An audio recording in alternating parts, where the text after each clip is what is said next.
So what moral right ಈ has? Mekedatu ಬಗ್ಗೆ ಮಾತಾಡಿದ್ರ ಏನು ಸುಪ್ರೀಂ ಕೋರ್ಟ್ನವರು ನಮ್ಮ ಸಹಾಯಕ್ಕೆ ಬರದೇ ಹೋಗಿದ್ರೆ ಯಾವತ್ತೂ ಮಾತಾಡಿರಲಿಲ್ಲ. ಇವತ್ತು ಕೂಡ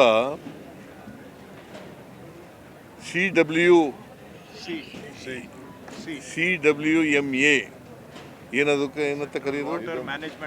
Kaveri water management authority. Kaveri management authority ಅಲ್ಲಿ ಇವತ್ತಿನವರೆಗೆ ಪಾಸ್ ಮಾಡೋಕ್ಕಾಗಿಲ್ಲ. ಯಾರ ಅಧೀನದಲ್ಲಿರೋದು ಅದು? ಸೆಂಟ್ರಲ್ ಗೌರ್ಮೆಂಟ್ ಅಲ್ಲ, CWC ಯಾರು ಅಧೀನದಲ್ಲಿರೋದು?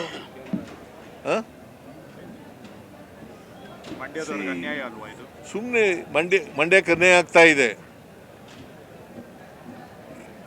ಏನು ಕೇಳೋದಿಲ್ಲ, ಮಾಡಲ್ಲ, ಸುಮ್ಮನೆ ಟೀಕೆ ಮಾಡೋಕ್ಕೋಸ್ಕರನೇ ಇರೋದು. ಅದಕ್ಕೆ ಹೇಳಿದ್ದು DK ಶಿವಕುಮಾರ್ ಯಾವಾಗಲೂ ಹೇಳ್ತಾ ಇರ್ತಾರೆ, ಟೀಕೆಗಳು ಸತ್ತೋಯ್ತವೆ, ನಾವು ಮಾಡಿದಂಥ ಸಾಧನೆಗಳು ಮಾತ್ರ ಉಳಿತವೆ ಅಂತ. ಸರ್, ಈಗ ನೀವು ಯಾವಾಗಲೂ GST ಇಂದ ಕರ್ನಾಟಕ